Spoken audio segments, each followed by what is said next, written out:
For more than 30 years, our next guest has reigned supreme as one of the single most recognizable frontmen in the history of rock and roll. His passion for both the musical and visual arts has been the inspiration for the design of Kiss album covers, stages, and apparel for years. Well, now he's returned to his passion for painting, and he's here to share that with us. Ladies and gentlemen, joining us now is Kiss frontman Paul Stanley. How are you? Good. Remember that time when you were in Kiss? No, I got to tell you, this is a really cool honor for me to be able to talk to you. So I really appreciate you, first off, getting up early and coming on your show.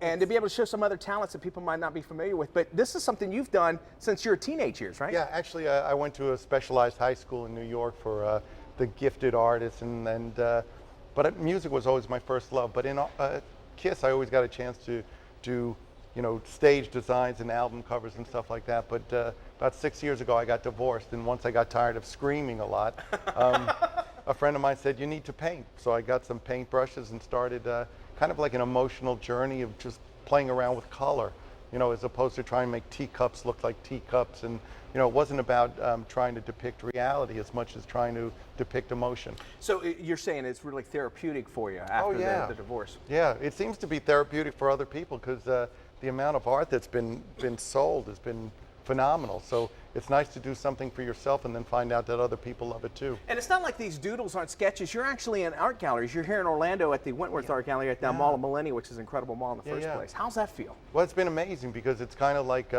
being on a rock tour because there's hundreds of people that show up at each show, and it gives people a chance to see what art's all about. Because for me, it's kind of art is kind of like for many people intimidating. You feel like you have to be told what's good and what's bad, and you're waiting for a critic to tell you so you don't have an opinion. But the truth is, if you go into a restaurant, you don't need anybody to tell you what food is good or bad. Good point. You spit it out if it's bad. So art should be the same way. If you like it, it belongs on your wall.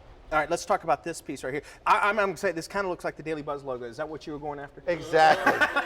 And it's available for sale. Oh, cool. Well, neat. And what is the title of this one? This is called Starting Over, and actually it was done quite a while ago. And what it kind of depicts is the whole idea that sometimes you have to give up something that means a lot to you or something that you've had for a while to move forward. So in a sense, it was kind of my house on fire, and here's all this fire, and there's all these blue skies ahead. So it's the idea that sometimes we hold on to things that maybe we'd be better off giving up. We hold on to things out of fear, and the truth is that there's better stuff ahead. We just have to give ourselves credit that something's there for us. Okay, if you mind sticking around, we're going to talk a bit more about your art because I'm really excited about talking to you. Of course, talk about rock and roll as well. Now, if you want to get more information about Paul's art, you can always head to our website, dailybuzz.tv. It also has a link where if you're in Orlando, you could be able to check out the Wentworth galleries and check out some more of his work as well.